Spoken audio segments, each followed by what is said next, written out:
ನಾರಾಯಣ ನಾರಾಯಣ ನಾರಾಯಣ.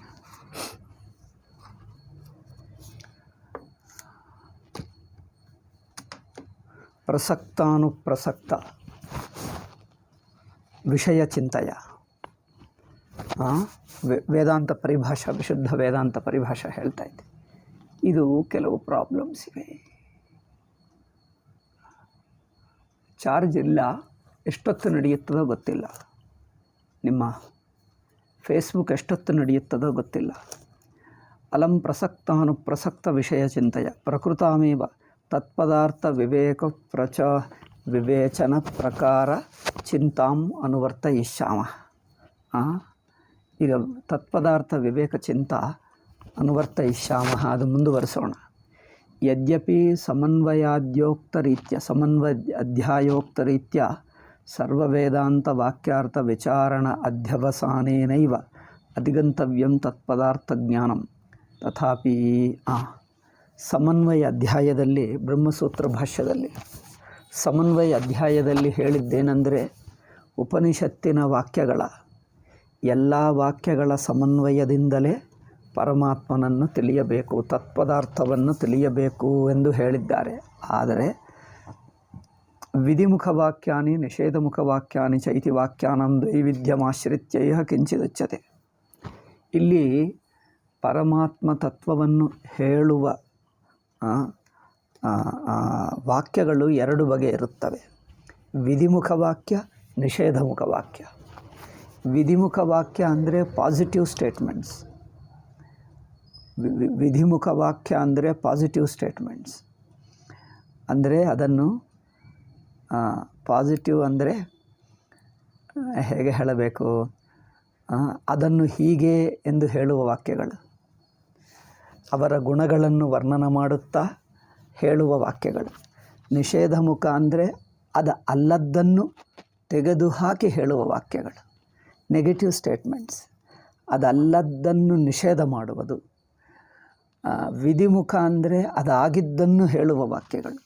ಹೀಗೆ ವಿಧಿಮುಖ, ನಿಷೇಧಮುಖ ವಾಕ್ಯಗಳು ಎಂದು ಎರಡು ಬಗೆಯ ವಾಕ್ಯಗಳು ಉಪನಿಷತ್ತಿನಲ್ಲಿ ಕಂಡುಬರುತ್ತವೆ.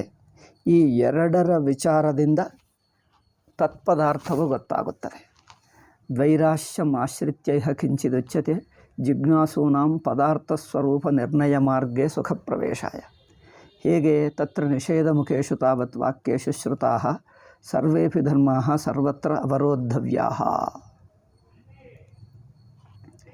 ಎಲ್ಲಿ ನಿಷೇಧಮುಖ ವಾಕ್ಯಗಳು ಹೇಳಿದೆಯೋ, ಅಂದರೆ ಯಾವ ಯಾವ ಗುಣಗಳನ್ನು ನಿಷೇಧ ಮಾಡಿದೆಯೋ, ನಿಷೇಧ ವಾಕ್ಯಗಳು ನಿಷೇಧ ಮಾಡ್ತವೆ. ಅದ್ರೇಶ್ಯಂ ಅಗ್ರಾಹ್ಯಂ ಇತ್ಯಾದಿ.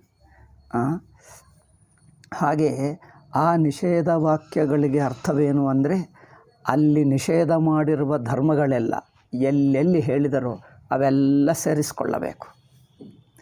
ಅಕ್ಷರ, ಏಕೆಂದರೆ ಒಂದು ಬ್ರಹ್ಮಸೂತ್ರ ಇದೆ, ಅಕ್ಷರಧಿಯಾಂತು ಅವರೋಧ ಸಾಮಾನ್ಯ ತದ್ಭಾವಾಭ್ಯಾಂ ಇತಿ ಸೂತ್ರೋಕ್ತ ನ್ಯಾಯೇನ.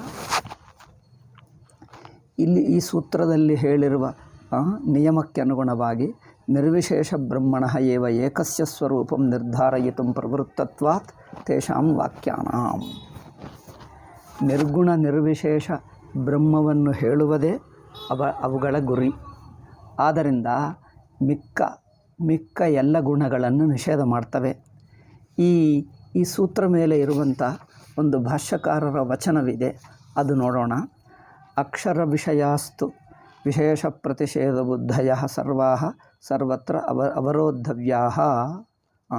ಅಕ್ಷರ ಅಂದರೆ ಪರಮಾತ್ಮ ಕುರಿತಿನ ವಿಶೇಷ ಪ್ರತಿಷೇಧ ಬುದ್ಧಯ, ವಿಶೇಷಗಳನ್ನು ನಿಷೇಧ ಮಾಡುವ ವಾಕ್ಯಗಳೇವಿಯೋ, ವಿಷೇಧ ವಾಕ್ಯಗಳು ಅಂದರೆ ಪರಮಾತ್ಮನ ವಿಶೇಷ ಗುಣಗಳನ್ನು ನಿಷೇಧ ಮಾಡುವ ವಾಕ್ಯಗಳು, ಅವೆಲ್ಲವೂ ಎಲ್ಲೆಲ್ಲಿ ಸೇರಿಸಿದೆಯೋ ಅದೆಲ್ಲ ಒಟ್ಟಿಗೆ ಸೇರಿಸಬೇಕು.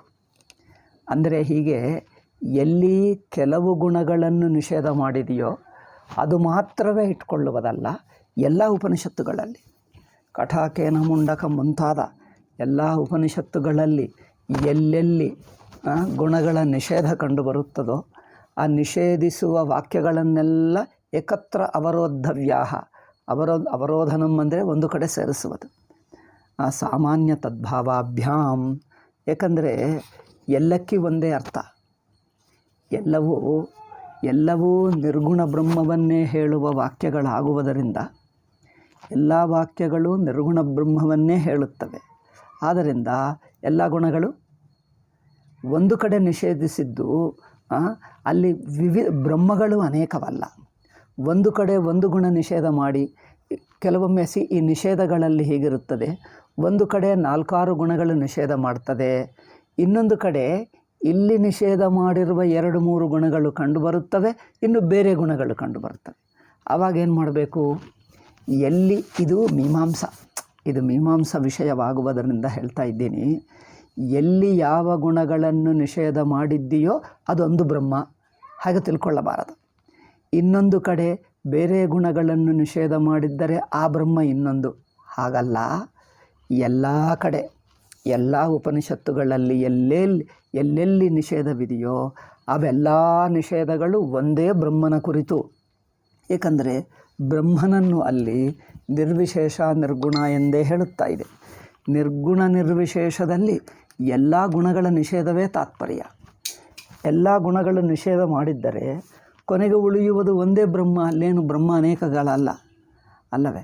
ಸಾಮಾನ್ಯ ತದ್ಭಾವಾಭ್ಯಾಂ ಸಮಾನೋ ಹಿ ಸರ್ವತ್ರ ವಿಶೇಷ ನಿರಾಕರಣ ರೂಪೋ ಬ್ರಹ್ಮ ಪ್ರತಿಪಾದನ ಪರಃ. ಏಕೆಂದರೆ ಹೇಳಿರುವ ಬ್ರಹ್ಮ ಒಂದೇ. ಒಂದು ಕಡೆ ಒಂದು ಹೆಸರಿನಿಂದ ಹೇಳ್ತದೆ, ಇನ್ನೊಂದು ಕಡೆ ಇನ್ನೊಂದು ಹೆಸರಿನಿಂದ ಹೇಳ್ತದೆ. ಎಲ್ಲ ಕಡೆ ಬ್ರಹ್ಮವೇ ಅಂದೇನಲ್ಲ. ಒಂದು ಕಡೆ ಉದಾಹರಣೆಗೆ ನೋಡಿ, ಷಷ್ಠಾಧ್ಯಾಯದಲ್ಲಿ, ಛಾಂದೋಗ್ಯದ ಷಷ್ಠಾಧ್ಯಾಯ ಶ್ವೇತಕೇತುವಿಗೆ ತತ್ವಮಸಿ ಎಂದು ಹೇಳುವ ಅಧ್ಯಾಯದಲ್ಲಿ ಪರಮಾತ್ಮನನ್ನು ಸದ್ಬ್ರಹ್ಮ, ಸತ್ತೆಂದು ಹೇಳುತ್ತದೆ. ಈಗ 7ನೇ ಅಧ್ಯಾಯದಲ್ಲಿ ಸನತ್ಕುಮಾರ ನಾರದ ಸಂವಾದದಲ್ಲಿ ಭೂಮ ಎಂದು ಹೇಳ್ತದೆ, ಭೂಮವಿದ್ಯಾ. ಮತ್ತು ಇಂದ್ರನಿಗೆ ಪ್ರಜಾಪತಿ ಉಪದೇಶ ಮಾಡುವ 8ನೇ ಅಧ್ಯಾಯ, ಅದೇ ಛಾಂದೋಗ್ಯದಲ್ಲಿ, ಅಲ್ಲೇನೋ ಸಂಪ್ರಸಾದ ಎಂದು ಹೇಳ್ತದೆ. ಅಂದರೆ ಅದೇ ಬ್ರಹ್ಮವನ್ನು ಒಂದು ಕಡೆ ಒಂದು ಹೆಸರಿನಿಂದ, ಇನ್ನೊಂದು ಕಡೆ ಇನ್ನೊಂದು ಹೆಸರಿನಿಂದ. ಮುಂಡಕೋಪನಿಷತ್ತಿನಲ್ಲಿ ಪರಾವಿದ್ಯಾ ಎಂದು ಹೇಳಿ ಅಕ್ಷರಂ ಎಂದು ಹೇಳ್ತದೆ, ತದೇತದಕ್ಷರಂ ಎಂದು ಹೇಳ್ತದೆ. ಅಲ್ಲಿ ಅಕ್ಷರ ಎಂದು ಹೇಳ್ತದೆ, ಇನ್ನೊಂದು ಕಡೆ ಬ್ರಹ್ಮ ಎಂದು ಹೇಳ್ತದೆ, ಒಂದು ಕಡೆ ಸತ್ತೆಂದು ಹೇಳ್ತದೆ. ಅಂದರೆ ಹೇಳುವ ಹೆಸರುಗಳು ಬೇರೆಯಾಗಿದ್ದರೂ ಗುಣಗಳ ನಿಷೇಧ ಒಂದೇ. ಎಲ್ಲ ಗುಣಗಳನ್ನು ನಿಷೇಧ ಮಾಡಿರುವುದು ಒಂದೇ ಆಗುವುದರಿಂದ ಇರುವುದು ನಿರ್ವಿಶೇಷ ನಿರ್ಗುಣವು ಒಂದೇ ಒಂದು ಬ್ರಹ್ಮ. ಇದು ಸಮಾನೋ ಹಿ ಸರ್ವತ್ರ ವಿಶೇಷ ನಿರಾಕರಣ ರೂಪೋ ಬ್ರಹ್ಮ ಪ್ರತಿಪಾದನ ಪ್ರಕಾರ. ಎಲ್ಲ ಕಡೆ ಒಂದೇ ಬಗೆ ಇದೆ. ತದೇವಚ ಸರ್ವತ್ರ ಪ್ರತಿಪಾದ್ಯಂ ಬ್ರಹ್ಮ ಅಭಿನ್ನಂ ಪ್ರತ್ಯಭಿಜ್ಞಾಯತೆ. ಅದರಿಂದ ಎಲ್ಲ ಕಡೆ ಹೇಳಿರುವುದು ಅದೇ ಬ್ರಹ್ಮ, ಒಂದೇ ತರಹ ಒಂದೇ ಬಗೆಯಾದ ಬ್ರಹ್ಮ ಆಯಿತು. ತತ್ರ ಕಿಮಿತಿ ಅನ್ಯತ್ರ ಕೃತ ಬುದ್ಧಯೋ ಅನ್ಯತ್ರ ನ ಸ್ಯುಃ. ಆದ್ದರಿಂದ ಒಂದು ಕಡೆ ನಿಷೇಧ ಮಾಡಿದ್ದರೆ ಎಲ್ಲ ಉಪನಿಷತ್ತಿನಲ್ಲಿ ನಿಷೇಧ ಮಾಡಿದ್ದಂತೆ ತಿಳ್ಕೊಳ್ಳಬೇಕು. ಓಕೆ. ತತ್ರ ಪ್ರಧಾನಾನಿ ನಿಷೇಧ ವಾಕ್ಯಾನಿ. ಈ ನಿಷೇಧ ವಾಕ್ಯಗಳು ಯಾವುವು? ಕೆಲವು ಉದಾಹರಣಕ್ಕೋಸ್ಕರ ಬಹಳ ಇವೆ, ಮುಖ್ಯದನ್ನೆಲ್ಲ ಇಲ್ಲಿ ಹೇಳಿಬಿಡ್ತಾ ಇದ್ದಾನೆ ನೋಡಿ. ಒಂದು ಕಠೋಪನಿಷತ್ತಿನಲ್ಲಿ, ಮೊದಲು ಕಠೋಪನಿಷತ್ತ ಹೌದು, ಕಠೋಪನಿಷತ್ತಿನಲ್ಲಿ ಏನು ಹೇಳ್ತದೆ ನೋಡಿ. ಅಶಬ್ದಮಸ್ಪರ್ಶಮರೂಪಮವ್ಯಯಂ ತಥಾರಸಂ ನಿತ್ಯಮಗಂಧವಚ್ಚಯತ್ ಅನಾದ್ಯನಂತಂ. ಈಗ ಅಶಬ್ದಂ, ಶಬ್ದವಿಲ್ಲ ಅಂದರೆ ಇಂದ್ರಿಯಗಳಿಂದ, ಕಿವಿಯಿಂದ ಗೊತ್ತಾಗುವ ಶಬ್ದ ಗುಣವು ಇಲ್ಲದವನು ಪರಮಾತ್ಮ. ಅಶಬ್ದಂ. ಅಸ್ಪರ್ಶಂ ಅಂದರೆ ಸ್ಪರ್ಶ ವಾಯುವಿನಿಂದ, ಆಕಾಶಕ್ಕೆ ಸ್ಪರ್ಶ ಇಲ್ಲ, ವಾಯುವಿಗಿದೆ. ವಾಯುವು ನಂತರ ಹುಟ್ಟಿರುವ ಭೂತಗಳಿಗೆಲ್ಲಕ್ಕೆ ಸ್ಪರ್ಶ ಇದೆ. ಪರಮಾತ್ಮ ಹಾಗೆ ಸ್ಪರ್ಶವುಳ್ಳವನಲ್ಲ. ಅರೂಪಂ. ಶಬ್ದವುಳ್ಳವುದು ಆಕಾಶ. ಅಶಬ್ದಂ ಅಂದ್ರೇನು? ಆಕಾಶ ರೂಪವಲ್ಲ. ಅಸ್ಪರ್ಶಂ ಅಂದ್ರೇನು? ವಾಯು ರೂಪವಲ್ಲ. ಅರೂಪಂ ಅಂದ್ರೇನು? ಅಗ್ನಿ ರೂಪವಲ್ಲ. ಅಂದರೆ ಹೀಗೆ ನಾವು ಪಂಚೇಂದ್ರಿಯಗಳಿಂದ ಹೇಗೆ ತಿಳ್ಕೊಳ್ತಾ ಇದ್ದೀವೋ ಪಂಚಭೂತಗಳನ್ನು, ಪರಮಾತ್ಮ ಹಾಗೆ ಪಂಚಭೂತಗಳುಳ್ಳವನಲ್ಲ.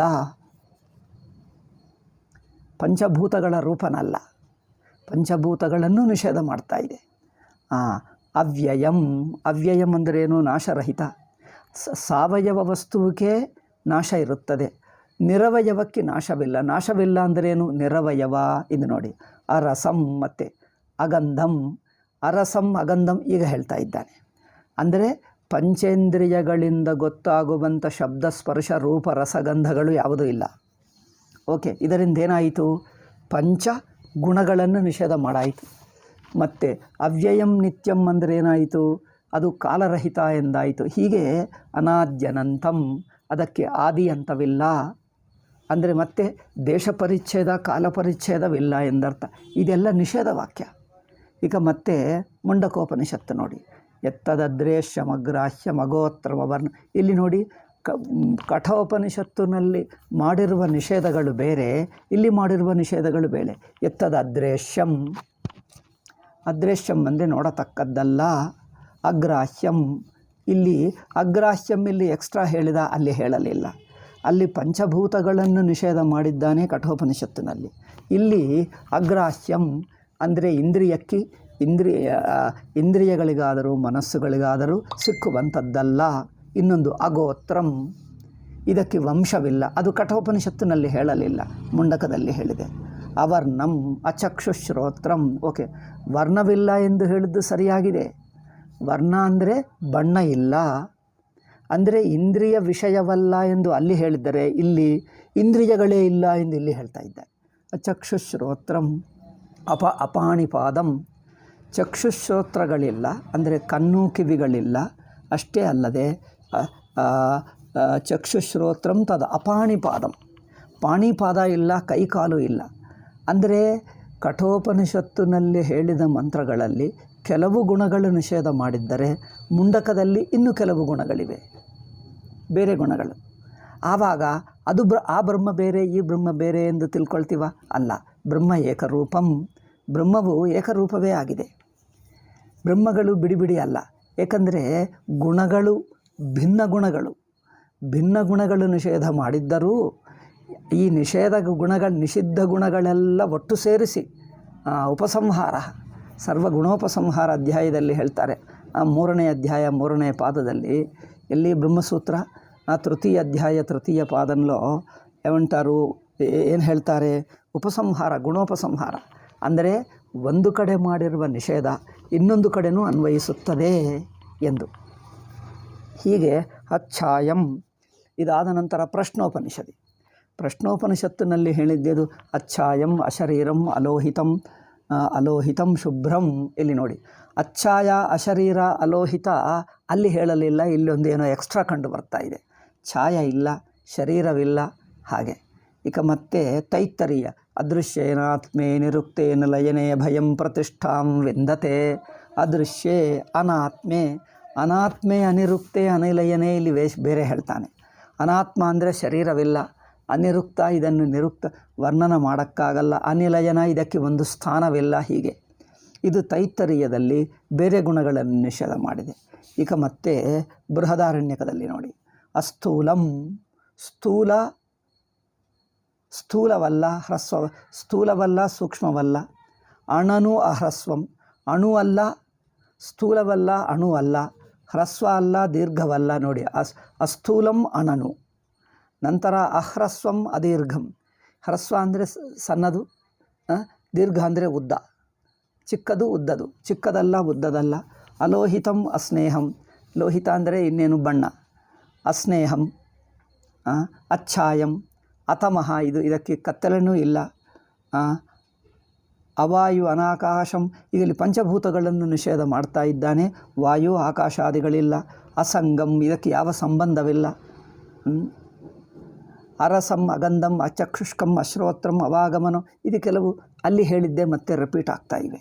ಅತೇಜಸ್ಕಂ ಅಪ್ರಾಣಂ, ಮೊದಲು ತಮಃ ಅಲ್ಲ, ಕತ್ತಲೆ ಅಲ್ಲ ಎಂದು ಹೇಳಿದ, ಈಗ ಹೇಳ್ತಾನೆ ಬೆಳಕು ಇಲ್ಲ. ಕತ್ತಲೆನೂ ಅಲ್ಲ, ಬೆಳಕು ಅಲ್ಲ, ಅಂದರೆ ಹಗಲು ಅಲ್ಲ, ರಾತ್ರಿ ಅಲ್ಲ. ಹಗಲು ರಾತ್ರಿ ರೂಪವೂ ಅಲ್ಲ ಪರಮಾತ್ಮ. ಅಪ್ರಾಣಂ, ಪ್ರಾಣವಿಲ್ಲ. ಅಮುಖಂ, ಮುಖವಿಲ್ಲ. ಅಮಾತ್ರಂ, ಅನಂತರಂ, ಅಬಾಹ್ಯಂ, ಹೊರಗೆ ಒಳಗೆ ಇಲ್ಲ, ಅದು ಒಂದಿದೆ. ನ ತದಶ್ನಾತಿ ಕಿಂಚನ ನ ತದಶ್ನಾತಿ ಕಶ್ಚನ. ಅದು ಏನನ್ನೂ ತಿನ್ನುವುದಿಲ್ಲ, ಅದನ್ನೂ ಯಾರೂ ತಿನ್ನುವುದಿಲ್ಲ. ಇದು ಇನ್ನೂ ಕೆಲವು ನಿಷೇಧ ಅಂದರೆ ಭೋಕ್ತ ಅಲ್ಲ, ಭೋಗ್ಯವಲ್ಲ. ಅಂದರೆ ಅದನ್ನೂ ಯಾರು ತಿನ್ನುವುದಿಲ್ಲ, ಅದು ಯಾರನ್ನೂ ತಿನ್ನುವುದಲ್ಲ. ಅಂದರೆ ಭೋಕ್ತ ಭೋಗ್ಯ ನಿಷೇಧ. ಹೀಗೆ ನಿಷೇಧ ಗುಣಗಳು ಒಂದು ಉಪನಿಷತ್ತಿನಲ್ಲಿ ಕೆಲವು ಗುಣಗಳನ್ನು ನಿಷೇಧ ಮಾಡಿದ್ದರೆ, ಇನ್ನೊಂದು ಕಡೆ ಇನ್ನೊಂದು ಗುಣಗಳನ್ನು ನಿಷೇಧ ಮಾಡಿದ್ದರೆ ಯಾವವು ತಗೊಳ್ಳಬೇಕು? ಬ್ರಹ್ಮಕ್ಕೆ ಯಾವುದು? ಈ ಬ್ರಹ್ಮಗಳು ಬೇರು ಬೇರಾ ಅಂದರೆ ಎಲ್ಲ ಬ್ರಹ್ಮ ಒಂದೇ. ಎಲ್ಲ ಕಡೆ ಹೇಳಿದ್ದು ಏಕಮೇವ ಬ್ರಹ್ಮ. ಆದ್ದರಿಂದ ಈ ಗುಣಗಳು ನಿಷೇಧ ಮಾಡಿದ್ದು ಸರ್ವ ನಿಷೇಧ ಗುಣಗಳು ಒಂದು ಕಡೆ ಸೇರಿಸಿಕೊಳ್ಳಬೇಕು. ಓಕೆ. ಅನಂತರ ಇನ್ನೊಂದು ಬೃಹದಾರಣ್ಯಕ ತದೇತತ್ ಬ್ರಹ್ಮ ಅಪೂರ್ವಂ ಅನಪರಂ. ತದೇತತ್ ಬ್ರಹ್ಮ, ಇದು ಬೃಹದಾರಣ್ಯಕ ವಾಕ್ಯ. ತದೇತತ್ ಬ್ರಹ್ಮ ಅಪೂರ್ವಂ ಅನಪರಂ. ಪೂರ್ವ ಅಲ್ಲ, ಅಪರ ಅಲ್ಲ ಅಂದರೆ ಕಾಲ. ಪೂರ್ವಾಪರ ಇಲ್ಲ ಅಂದರೆ ಕಾಲರಹಿತ. ಅನಂತರಂ ಅಭಾಷ್ಯಂ. ತದೇತತ್ ಬ್ರಹ್ಮ ಅಪೂರ್ವಂ ಅನಪರಂ. ಅನಂತರಂ ಅಭಾಷ್ಯಂ. ಅಂತರಂ ಅಂದರೆ ಒಳಗೆ, ಭಾಷ್ಯ ಅಂದರೆ ಹೊರಗೆ. ಒಳಗೆ ಹೊರಗೆ ಇಲ್ಲ ಅಂದರೆ ಒಳಗೆ ಹೊರಗೆ ಎಂಬ ವಿಂಗಡವೇ ಇಲ್ಲ. ಎಲ್ಲವೂ ಒಟ್ಟಾಗಿರುವಂಥ ಆಕಾಶಕ್ಕೆ ಹೊರಗೆ ಒಳಗೆ ಹೇಗೆ ಹೇಳೋಕ್ಕಾಗಲ್ಲವೋ, ಎಲ್ಲವೂ ಒಂದೇ ಆಗಿದೆ ಅಂದರೆ ವಿಂಗಡವಿಲ್ಲದ್ದಾಗಿದೆ ಎಂದರ್ಥ. ಹಾಗೆ ಶಾಂತಮಜರಂ ಅಮೃತಂ. ಶಾಂತಂ ಅಂದರೆ ದುಃಖ ಇಲ್ಲ, ವಿಕ್ಷೇಪವಿಲ್ಲ. ಅಜರಂ ಅಂದರೆ ದೇಹಕ್ಕೆ ದೇಹಧರ್ಮ ಕ್ಷೀಣಗೊಳ್ಳುವುದು. ಜರ ಅಂದ್ರೇನು? ಕ್ಷಯ. ಕ್ಷೀಣಗೊಳ್ಳುವುದು ಶರೀರ ಧರ್ಮ ಅಥವಾ ಯಾವುದೇ ಸ್ಥೂಲ ಪದಾರ್ಥ, ಸಾವಯವ ಪದಾರ್ಥ ಕ್ಷಯಗೊಳ್ಳುತ್ತದೆ. ಇದು ಅಜರಂ ಅಂದರೆ ಅಕ್ಷಯಂ. ಅಮೃತಂ ಅಂದರೆ ಮರಣವಿಲ್ಲ, ಕ್ಷಯವೂ ಇಲ್ಲ, ಮರಣವೂ ಇಲ್ಲ, ದುಃಖವೂ ವಿಕ್ಷೇಪವಿಲ್ಲ. ಮತ್ತು ಅನ್ಯದೇವ ತದ್ವಿದಿತಾ ತಥೋ ಅವಿದಿತಾ ತದಿ. ಇದು ವಿದಿತಾಭ್ಯಾಂ ಅನ್ಯತ್. ಗೊತ್ತಿದ್ದೂ ಅಲ್ಲ, ಗೊತ್ತಿಲ್ಲದ್ದೂ ಅಲ್ಲ. ಇದು ವಿಚಿತ್ರವಾಗಿದೆ ನೋಡಿ. ಅಂದರೆ ನಮಗೆ ತಿಳಿದಿದ್ದೂ ಅಲ್ಲ, ತಿಳಿಯದೇ ಇರುವುದೂ ಅಲ್ಲ. ತಿಳಿದಿದ್ದು ಇಂದ್ರಿಯ ಮನಸ್ಸುಗಳಿಗೆ ತಿಳಿದಿದ್ದಾಗುತ್ತದೆ, ತಿಳಿಯದೇ ಇರುವುದು ಇಂದ್ರಿಯ ಮನಸ್ಸುಗಳಿಗೆ ಗೊತ್ತಾಗಿಲ್ಲದೆ ಆಗುತ್ತದೆ. ಇದು ಎರಡೂ ಅಲ್ಲ. ಏಕೆ? ಸ್ವಯಂ ಚೈತನ್ಯ ರೂಪ. ಹೀಗೆ ವಿವಿಧ ಉಪನಿಷತ್ತುಗಳಲ್ಲಿ ಇಲ್ಲಿ ನೋಡಿ, ಕಠೋಪನಿಷತ್ತು, ಮುಂಡಕ, ಪ್ರಶ್ನ, ತೈತ್ತರೀಯ, ಬೃಹದಾರಣ್ಯಕ, ಕೇನ, ಇಷ್ಟು ಉಪನಿಷತ್ತುಗಳಿಂದ ನಿಷೇಧಕ ವಾಕ್ಯಗಳನ್ನೆಲ್ಲ ಏಕತ್ರಿತವಾಗಿವೆ, ಎಲ್ಲ ಒಂದು ಕಡೆ ಸೇರಿಸಿದ್ದಾರೆ. ಈಗ ಇದರ ಮೇಲೆ ವ್ಯಾಖ್ಯಾನ ಮಾಡ್ತಾರೆ. ಅಂದರೆ ಈ ಗುಣಗಳನ್ನೆಲ್ಲ ನಿಷೇಧ ಗುಣಗಳು ಒಂದು ಕಡೆ ಹೇಳಿದ್ದು ಇನ್ನೊಂದಕ್ಕೆ ಸೇರಿಸಿಕೊಳ್ಳಬೇಕು. ಎಷ್ಟು ಯಾವ ಗುಣ ನಿಷೇಧ ಮಾಡಿದ್ದರೋ ಅಷ್ಟೇ ಎಂದಲ್ಲ, ಇನ್ನೊಂದು ಕಡೆ ಹೇಳಿದ್ದು ಇಲ್ಲಿ ಸೇರಿಸಬೇಕು. ಅತ್ರ ಯದ್ಯಪಿ ಪ್ರತಿಷೇಧ ಬುದ್ಧಯ ಸರ್ವಾಹ ಸರ್ವತ್ರ ಉಪಸಂಹರ್ತವ್ಯಾ. ಅದೇ ಹೇಳ್ತಾ ಇದ್ದಾರೆ. ಸರ್ವಾಹ ಪ್ರತಿಷೇಧ ಬುದ್ಧಯ ಸರ್ವತ್ರ ಉಪಸಂಹರ್ತವ್ಯಾ. ಅಂದರೆ ಎಲ್ಲ ಕಡೆ ಹೇಳಿರುವಂಥ ಈ ನಿಷೇಧಗಳನ್ನು ಎಲ್ಲ ಕಡೆನೂ ಒಂದೇ ಬ್ರಹ್ಮಕ್ಕೆ ಸೇರಿಸಿಕೊಳ್ಳಬೇಕು. ಇತ್ಯಾಹ ಸೂತ್ರಕೃತ್. ತಥಾಪಿ ಯೇತ್ರ ಶ್ರುತಿಷು ಕಂಠರ್ವೇಣ ಪ್ರತಿಷಿದ್ಧಾ ತೇ ಏವತ ನಿಷಿದ್ಧಾ ಇತಿ ಸ್ಯಾನ್ಮತಿ. ನತೂಕ್ತಾ ಅನುಕ್ತಾಶ್ಚ ಸರ್ವೇ ವಿಶೇಷಾ ನಿಷಿದ್ಧಾ ಇತಿ. ತಥಾಪಿ ಯೇತ್ರ ಶ್ರುತಿಷು ಕಂಠರ್ವೇಣ ಪ್ರತಿಷಿದ್ಧಾ ತೇ ಏವತ ನಿಷಿದ್ಧಾ ಇತಿ ಸ್ಯಾನ್ಮತಿ. ನತು ಉಕ್ತ ಅನುಕ್ತ ಸರ್ವೇ ವಿಶೇಷ ಪ್ರತಿಷಿದ್ಧ ಇತಿ. ಓಕೆ. ಅದರಿಂದ ಗುಣಗಳೆಲ್ಲ ಸೇರಿಸಿಕೊಳ್ಳಬೇಕು. ಅಥೋ ಅಶೇಷ ವಿಶೇಷ ಪ್ರತಿಷೇಧಾನ್ಯಪಿ ಶ್ರುತಿ ಇಹ ಉದಾಹರ್ತವ್ಯಾ. ಅಂದರೆ ಎಲ್ಲ ಗುಣಗಳು ಅಶೇಷ ವಿಶೇಷಗಳ ನಿಷೇಧ. ಒಂದು ಮಾತಿನಲ್ಲಿ ಹೇಳಬೇಕಾದರೆ ಈಗ ಏನೂ ಗುಣಗಳು ಉಳಿಯದೆ ಸರ್ವಗುಣ ನಿಷೇಧ ಎಂದರ್ಥ. ಅಶೇಷ ವಿಶೇಷ ನಿಷೇಧ, ಅಶೇಷ ವಿಶೇಷ ನಿಷೇಧ ಅಂದರೆ ಸರ್ವಗುಣ ನಿಷೇಧವೇ ಆಗುತ್ತದೆ. ಅಶೇಷ ವಿಶೇಷ, ಇದು ವಾಕ್ಯ ಚೆನ್ನಾಗಿದೆ ನೋಡಿ. ಈ ಸಂಸ್ಕೃತ ವಾಕ್ಯ ಅಶೇಷ ವಿಶೇಷ ಪ್ರತಿಷೇಧ ಇದಾಹರ್ತವ್ಯ ನಿರ್ವಿಶೇಷಮೇವ ಬ್ರಹ್ಮ ಪ್ರತಿಪಾದನಂ. ಏಕೆಂದರೆ ಎಲ್ಲ ಕಡೆ ಹೇಳಿರುವ ಗುಣಗಳ ನಿಷೇಧವು ಎಲ್ಲ ಕಡೆ ಸೇರಿಸಿಕೊಳ್ಳಬೇಕು. ಪ್ರತಿಪಾದಯಿಷಿತಮಿತಿ ಬುದ್ಧ್ಯುತ್ಪಾದನಾಯ ಅಸ್ತಿ ಚ ಏವಂ ವಿಧಾ ಶ್ರುತಿ. ಎಲ್ಲ ಗುಣಗಳನ್ನು ಕಂಪ್ಲೀಟ್ಲಿ ಪೂರ್ತಿಯಾಗಿ ನಿಷೇಧ ಮಾಡಬೇಕು. ಇದಕ್ಕೆ ಎಲ್ಲ ಗುಣಗಳನ್ನು ನಿಷೇಧ ಮಾಡುವಂಥ ಇನ್ನೊಂದು ಶ್ರುತಿ ವಾಕ್ಯ ಇದೆ. ಅದೇನು ಹೇಳ್ತದೆ? ಅಸ್ತಿ ಚ ಏವಂ ವಿಧಾ ಶ್ರುತಿ. ಏನು? ಅಥಾತ ಆದೇಶೋ ನೇತಿ ನೇತಿ. ಅಥಾತಃ ಆದೇಶ ನೇತಿ ನೇತಿ. ಇಲ್ಲೊಂದು ಆದೇಶವಿದೆ ಬೃಹದಾರಣ್ಯಕದ. ಏನು? ನೇತಿ ನೇತಿ. ಹಿಂಗಷ್ಟೇ. ನೇತಿ ನೇತಿ ಅಂದ್ರಿಗೆ ಎಲ್ಲವೂ ನಿಷೇಧವಾಯಿತು, ಏನೂ ಉಳಿಯಲ್ಲ. ವ್ಯಾಖ್ಯಾತಂಚ ಏವಮಿದಂ ವಚನಂ, ಅದಕ್ಕೆ ವ್ಯಾಖ್ಯಾನವನ್ನು ಸೂತ್ರದಲ್ಲಿ ಏನು ಹೇಳ್ತಾರೆ, ಪ್ರಕೃತ ಏತಾವತ್ವಂ ಹಿ ಪ್ರತಿಷೇಧತಿ ತಥೋ ಬ್ರವೀತಿ ಚ ಭೂಯಃ.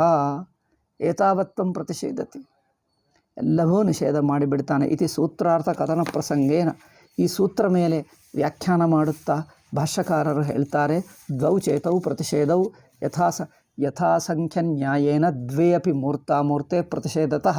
ಅಲ್ಲಿ ಹೇಳಿದ್ದು ಮೂರ್ತಾಮೂರ್ತಗಳು. ಮೂರ್ತ ಅಂದರೆ ಆಕಾರವಿರುವಂಥದ್ದು, ಅಮೂರ್ತ ಅಂದರೆ ನಿರಾಕಾರ. ಮೂರ್ತ ಅಂದರೆ ಆಕಾರ ಪದಾರ್ಥ, ಅಮೂರ್ತ ಅಂದರೆ ಸಂಸ್ಕೃತದಲ್ಲಿ ಅಮೂರ್ತ ಅಂದರೆ ನಿರಾಕಾರ, ಮೂರ್ತ ಅಂದರೆ ಸಾಕಾರ. ಹೀಗೆ ಮೂರ್ತಾಮೂರ್ತ ದ್ವೇಚ ಏತವು ಪ್ರತಿಷೇಧವು ಮೂರ್ತಾಮೂರ್ತ ಪದಾರ್ಥಗಳು ಎಲ್ಲವೂ ನಿಷಿದ್ಧವಾಗಿವೆ.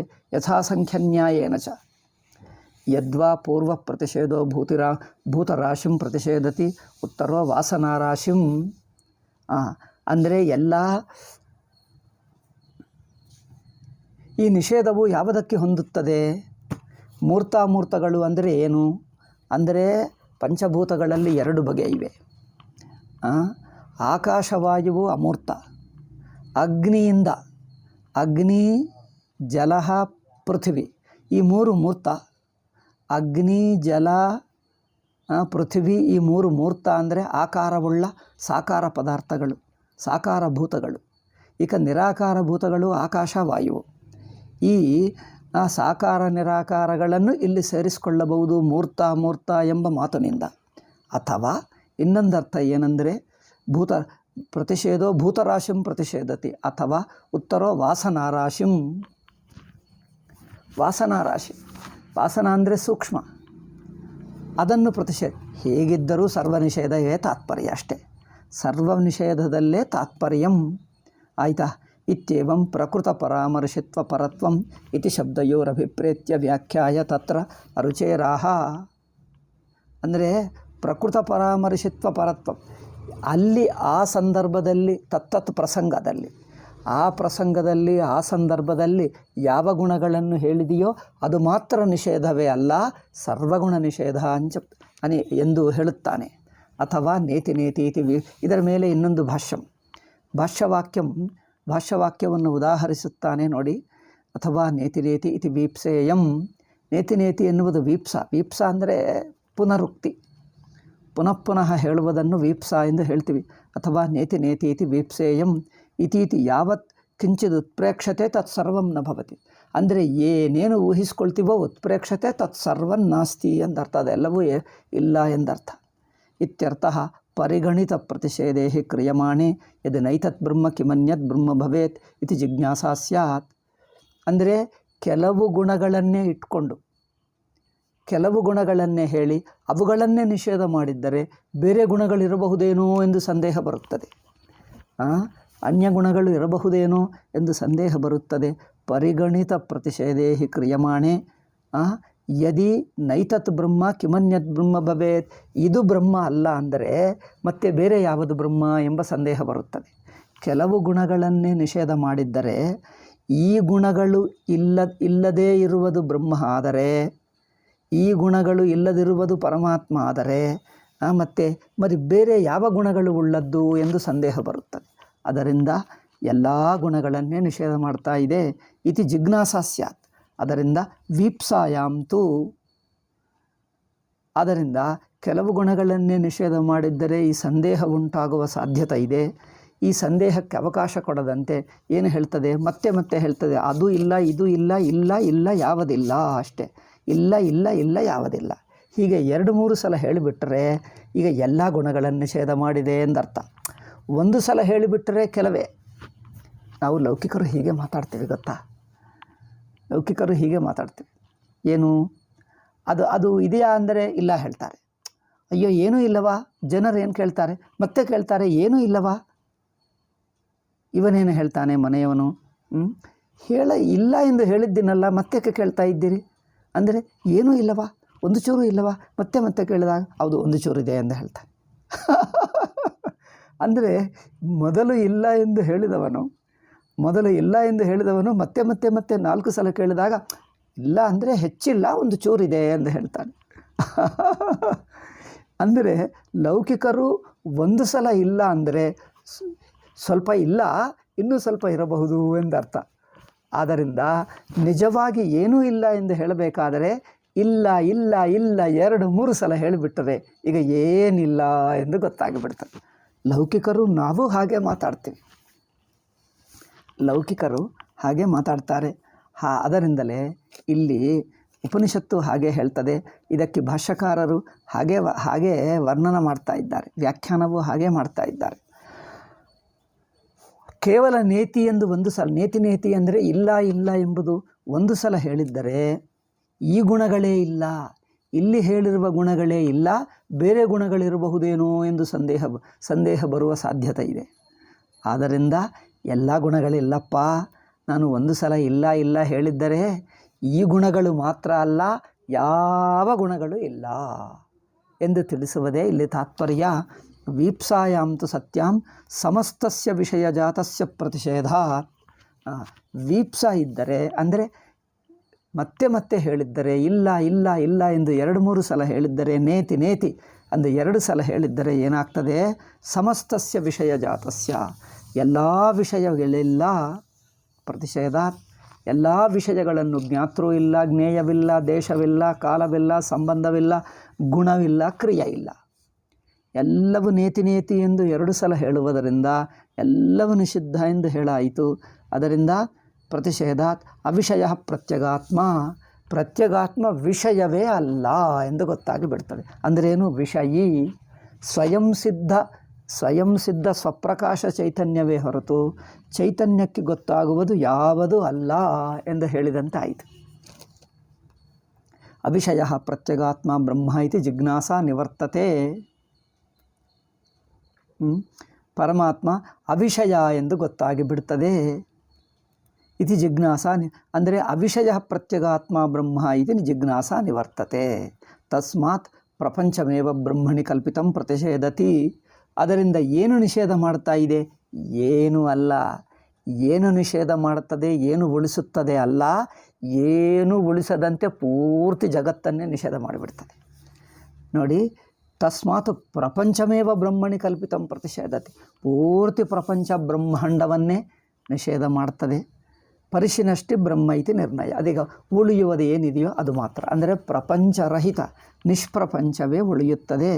ಪ್ರಪಂಚವೆಲ್ಲವನ್ನು ನಿಷೇಧ ಮಾಡಿದ್ದರೆ ಈಗ ಉಳಿಯುವುದು ನಿಷ್ಪ್ರಪಂಚ ಬ್ರಹ್ಮ ಮಾತ್ರವೇ ಅಲ್ಲವೇ? ಯತಃ ತತಃ ಹೀಗೆ ಮಾಡಿಸ್ತದೆ. ಆದ್ದರಿಂದ ಯತಃ ತತಃ ಹೀಗೆ ಮಾಡುವುದರಿಂದ ತತಃ ತಸ್ಮಾತ್ ಏನು ಹೇಳ್ತದೆ? ಪ್ರತಿಷೇಧಾತ್ ಭೂಯೋ ಬ್ರವೀತಿ.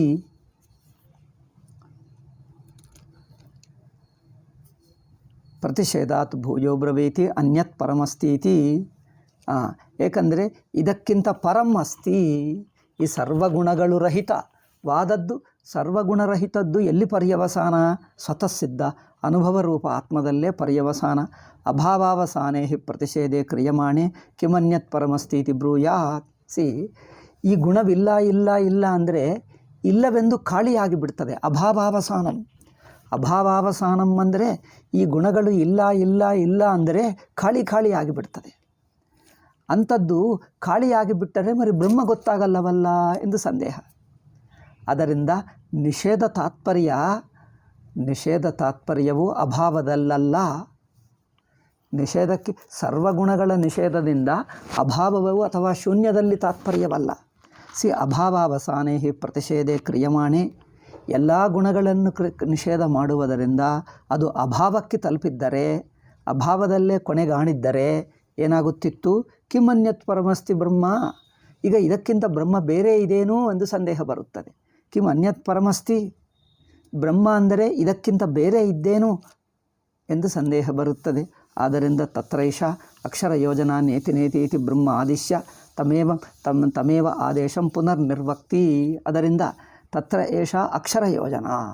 ಅದಕ್ಕೋಸ್ಕರ ಈ ಅಕ್ಷರಗಳನ್ನು ಅಂದರೆ ಈ ಉಪನಿಷತ್ತು ಅಕ್ಷರಗಳನ್ನು ಹೀಗೆ ಅರ್ಥ ಮಾಡಿಕೊಳ್ಳಬೇಕು. ನೇತಿ ಇತಿ ಬ್ರಹ್ಮ ಆದಿಶ್ಯ. ನೇತಿ ಎಂದು ಹೇಳಿಬಿಟ್ಟು ಎಂದು ಎಲ್ಲ ನಿಷೇಧ ಮಾಡಿ ತಮೇವ ಆದೇಶಂ ಪುನಃ ನಿರ್ವಕ್ತಿ. ತಾನು ಹೇಳಿರುವ ಉಪದೇಶವನ್ನು ತಾನೇ ವಿವರಣ ವ್ಯಾಖ್ಯಾನ ಮಾಡ್ತದೆ. ಮೊದಲು ಹೇಳಿ ನೇತಿ ಎಂದು ಹೇಳಿ ಆ ನೇತಿ ನೇತಿಗೆ ಅರ್ಥವೇನೋ ತಾನೇ ಹೇಳ್ತದೆ ಉಪನಿಷತ್ತು. ನೇತಿ ನೇತಿ ಇತಿ ವಾಕ್ಯಸ್ಯ ಅರ್ಥಂ ಸ್ವಯಂ ಬ್ರೂತೆ ಉಪನಿಷತ್. ಅದರಿಂದ ಅತ್ರೈವ ಅಕ್ಷರ ಯೋಜನಾ ನೇತಿ ನೇತಿ ಇತಿ ಬ್ರಹ್ಮ ಆದಿಶ್ಯ. ನೇತಿ ನೇತಿ ಅಂದರೆ ಎಲ್ಲ ಗುಣಗಳನ್ನು ನಿಷೇಧ ಮಾಡಿದ್ದರೆ ಶೂನ್ಯವಾಯಿತಾ ಅಭಾವವಾಯಿತಾ ಅಂದರೆ ಅಲ್ಲ. ತದೇ ತಮೇವ ಆದೇಶಂ ಪುನರ್ನಿರ್ವಕ್ತಿ.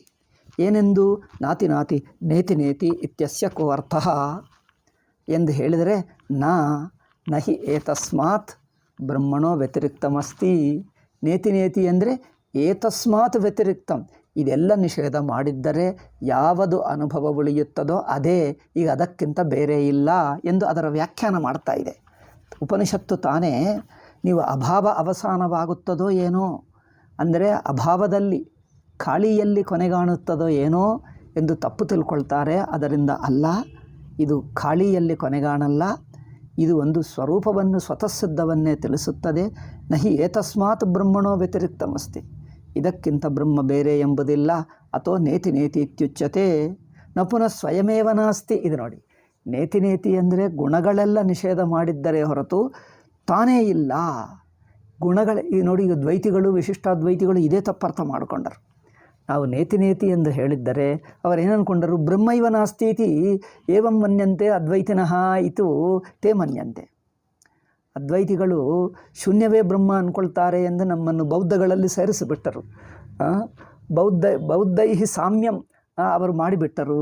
ಅದಲ್ಲ, ಇಲ್ಲಿ ಈ ಭಾಷ್ಯಕಾರ ನೋಡಿ ಎಷ್ಟು ಚೆನ್ನಾಗಿ ಹೇಳಿದ್ದಾರೆ. ಭಾಷ್ಯಕಾರ ಎಷ್ಟು ಸ್ಪಷ್ಟವಾಗಿ ಹೇಳಿದ್ದಾರೆ.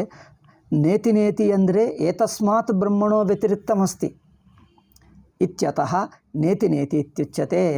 ಎಲ್ಲ ಗುಣಗಳು ನಿಷೇಧ ಮಾಡಿದ್ದರೆ ಗುಣಗಳ ನಿಷೇಧದಿಂದ ಖಾಳಿ ಅಭಾವವು ಉಳಿಯುವುದಲ್ಲ.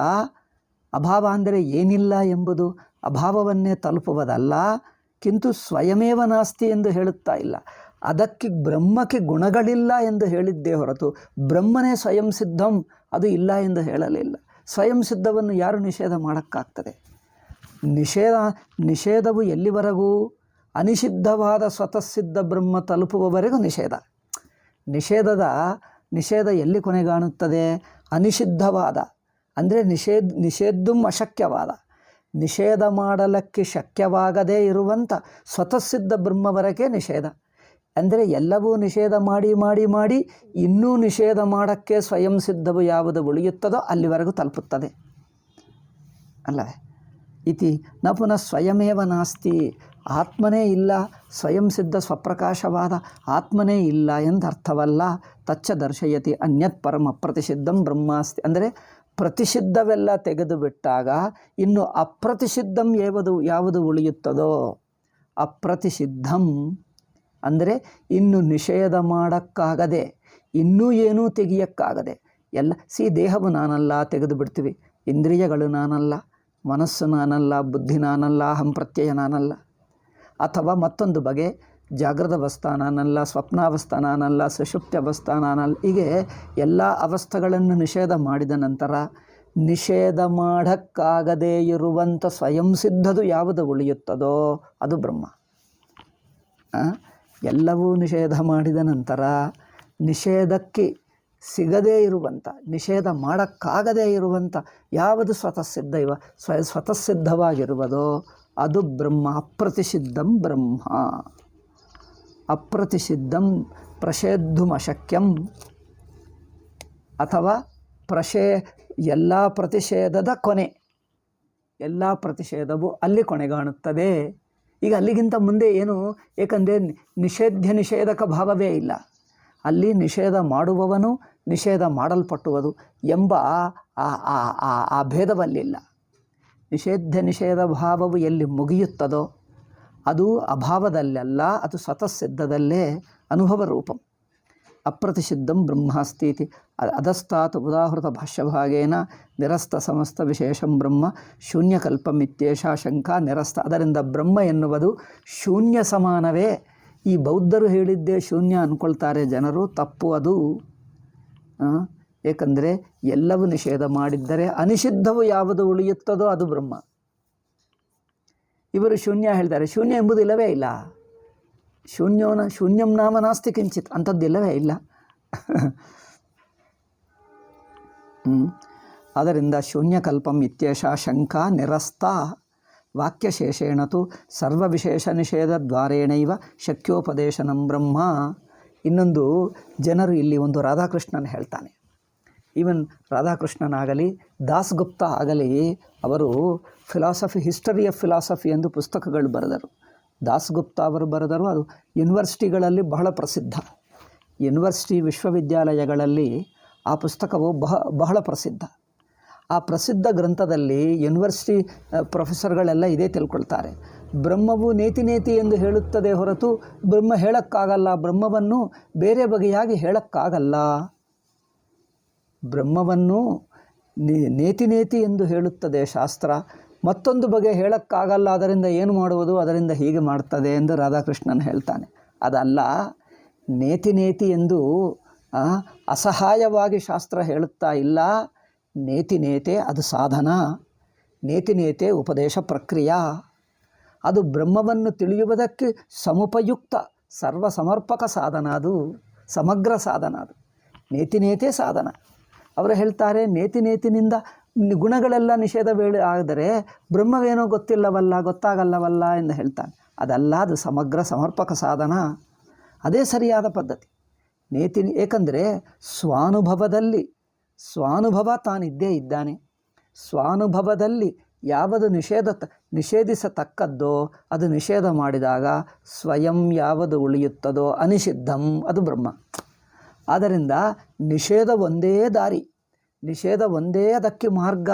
ನಿಷೇಧವು ಗತ್ಯಂತರವಿಲ್ಲದೆ ಮಾಡುವುದು ಎಂದು ರಾಧಾಕೃಷ್ಣನ್ ಹೇಳ್ತಾನೆ. ಗತ್ಯಂತರವಿಲ್ಲದೆ ಈಗ ಹಾಗೆ ಮಾಡ್ತಾ ಇದ್ದೀವಿ. ಗತ್ಯಂತರವಿಲ್ಲದೆ ಅಂದರೆ ಬ್ರಹ್ಮವನ್ನು ತಿಳಿಸುವುದಕ್ಕೆ ದಾರಿಯಿಲ್ಲ ಎಂದಂತೆ ಆಯಿತು. ಉಪನಿಷತ್ತಿಗೆ ಬ್ರಹ್ಮ ತಿಳಿಸುವುದಕ್ಕೆ ಮಾರ್ಗವಿಲ್ಲ ಎಂದು ಹೇಳಿದಂತೆ ಆಯಿತು. ಹಾಗಲ್ಲ, ಬ್ರಹ್ಮ ತಿಳಿಸುವುದಕ್ಕೆ ಸಮುಪಯುಕ್ತವಾದ ಪರಿಪೂರ್ಣ ಸಾಧನ ಈ ನೇತಿ ಎಂಬುದೇ ಸರಿಯಾದ ಪ್ರಕ್ರಿಯೆ. ಏಕೆಂದರೆ ಸಿದ್ಧಂತು ನಿವರ್ತಕತ್ವ ಅಥವಾ ಒಂದು ಸೋದ ಇದೆ. ಏನು? ಅನುಭವದಿಂದ ಅನಾತ್ಮವನ್ನು ತೆಗೆಯುತ್ತದೆ, ಆತ್ಮ ಉಳಿಯುತ್ತದೆ. ಹಾಗೆ ಅನಾತ್ಮವನ್ನು ತೆಗೆದಾಗ ಉಳಿಯುವುದು ಆತ್ಮ. ನಿಷೇಧದ್ವಾರೇಣೈವ ಶಕ್ಯೋಪದೇಶನಂ ಸರ್ವವಿಶೇಷ ನಿಷೇಧದ್ವಾರೇಣ. ಅವರು ಹೇಳ್ತಾರೆ ಮಾರ್ಗಾಂತರ ಅಭಾವಾತ್ ಹಾಗೆ ಮಾಡ್ತಾರೆ ಎಂದು ರಾಧಾಕೃಷ್ಣನ ಹೇಳ್ತಾನೆ. ಅದಲ್ಲ, ಮಾರ್ಗಾಂತರ ಅಭಾವಾತ್ ಈಗ ಗತ್ಯಂತರವಿಲ್ಲದೆ ಗತ್ಯಂತರ ಅಭಾವಾತ್ ಎಂದಲ್ಲ. ಇದೇ ನಿಜವಾದ ಮಾರ್ಗ, ಇದೇ ಸರಿಯಾದ ಮಾರ್ಗ. ಸರ್ವವಿಶೇಷ ನಿಷೇಧದ್ವಾರೇಣೈವ ಶಕ್ಯೋಪದೇಶನಂ ಬ್ರಹ್ಮ ಇತಿ ಉಪಪಾದಿತಂ ಭಾಷ್ಯೆ. ಇದನ್ನು ಮುಂದಿನ ಭಾಷ್ಯದಲ್ಲಿ ಹೇಳ್ತಾರೆ. ಅದು ಸ್ವಲ್ಪ ದೊಡ್ಡ ಭಾಷ್ಯವಾಕ್ಯ ಇದೆ. ಸಮಯೋ ಜಾತಃ, ಅದರಿಂದ ಸಮಯವಾಯಿತು. ಅದನ್ನು ನಾವು ಮುಂದೆ ಹೇಳೋಣ ಮುಂದಿನ ಪಾಠದಲ್ಲಿ. ಓಂ ಶಾಂತಿ ಶಾಂತಿ ಶಾಂತಿ. ಹರಿ ಓಂ ಶ್ರೀ ಗುರುಭ್ಯೋ ನಮಃ. ಹರಿ ಓಂ ತತ್ಸತ್.